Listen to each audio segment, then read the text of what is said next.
আসসালামু আলাইকুম ভিউয়ার্স, আশা করি সকলে ভালো আছেন। দেশ ও দেশের বাইরে থেকে যারা আমার মা ও মাটি ইউটিউব চ্যানেলটির প্রোগ্রাম দেখছেন তাদের সকলকে স্বাগত জানিয়ে 2023 সালের নতুন পদ্ধতি অবলম্বন করে খুব সহজে কিভাবে কমন কার্প মাছের ইনজেকশন ও ব্রিডিং করা হয় তার সম্পূর্ণ দিক এই ভিডিওতে তুলে ধরা হবে। আর এই ভিডিওটি দেখে আপনি নিজেই এই মাছ থেকে রেণু পোনা উৎপাদন করতে পারবেন এবং কোথায় ভালো জাতের রেণু পাবেন এবং কোন ব্রুড মাছের রেণু আপনার চাষ করলে লাভবান হবেন জানতে আমার চ্যানেলটি পাশে থাকুন। আর যারা এখনো আমার চ্যানেলটিতে সাবস্ক্রাইব করেন নাই তারা এখনই আমার চ্যানেলটি সাবস্ক্রাইব করুন প্লিজ।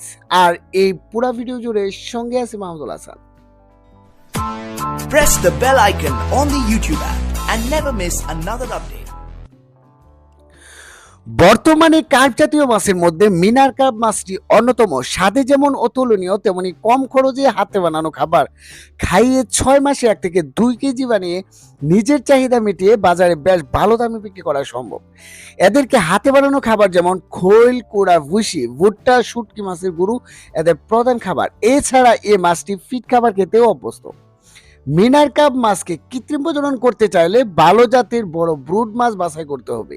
আর যখন কার্প মাছের ব্রুড মাছ বাছাই করবেন তখন ভিন্ন পুকুর থেকে মেল ফিমেল মাছ সংরক্ষণ করে ব্রিডিং করলে এতে রেণু ভালো রেজাল্ট আসে। তারপর পুকুর থেকে কার্প মাছটি প্রথমে প্রজননক্ষম ও মাছ নির্বাচন করতে হবে। পুরুষ ও মহিলা ব্রুড মাছ শনাক্ত করার জন্য প্রথমে মেইল মাছটি চেনার উপায় হলো মাছটি সুগঠিত, পরিপক্ক ও ডিম ভর্তি লালচে এবং ফুলা থাকে এবং হালকা চাপ দিলে ডিম বের হয়ে যায়। আর মেইল মাছ চেনার জন্য মাছটি দৌড়ে হালকা চাপ দিলে সাদা মিল্ক বের হয়ে যাবে।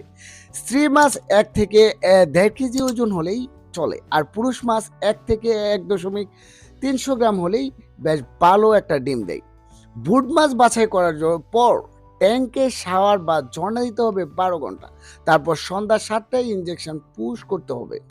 আপনারা কার্প মাছের কৃত্রিম প্রজননের জন্য বাজারে ভালো মানের স্পন প্রো, সুপ্রিম, অবাপ্রিম ও অবাটাইট সব একই নিয়ম 10 ml থাকে। তো স্পন প্রো হচ্ছে একটি ইন্ডিয়ান কোম্পানি, বেশ ভালো 10 ml থাকে। 10 ml দিয়ে আপনারা 20 কেজি মাছকে ইনজেকশন পুশ করা যায়। আমরা প্রতি পার কেজি মাছকে 1/2 ml দেব, ফিমেল মাছকে দেব ইনজেকশন। আর মেল মাছকে 1/2 ml থেকে সামান্য একটু কম দিলেই হবে পার কেজি মাছকে। আর ইনজেকশন পুশ করার জন্য কার্প মাছের বক্ষ পাকনার নিচে নরম জায়গায় 1/2 ml করে পুশ করে হালকা ম্যাসেজ করে ছেড়ে দিতে হবে। কার্প মাছের ব্রিডিং প্রসেসিং এর জন্য 8 থেকে 10টি ফিমেল থেকে ডিম নেব আর 3টা মেল থেকে স্পাম নেব। তারপর ভালো করে পানি দিয়ে ওয়াশ করে মুরগির পালক দিয়ে ভালো করে স্পাম আর ডিম মেশাতে হবে। দর্শক, কার্প মাছের ভালো প্রজনন হলে 1 কেজি স্ত্রী মাছ থেকে 1 লক্ষ ডিম পাওয়া যেতে পারে। তারপর একটি হাঁপায় 2 থেকে 3 ঘন্টা রেখে দিতে হবে। তারপর বোতলে রেখে দিতে হবে 24 ঘন্টা।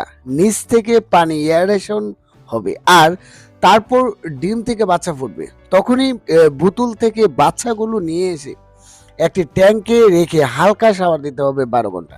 তারপর বিক্রির উপযোগী হয়ে যাবে এবং ওই কার্প মাছের রেণু তারপর এখান থেকে ভালো জাতের রেণু নিয়ে পুকুরে নার্সিং করলে শতভাগ লাভবান হবেন নিশ্চিত।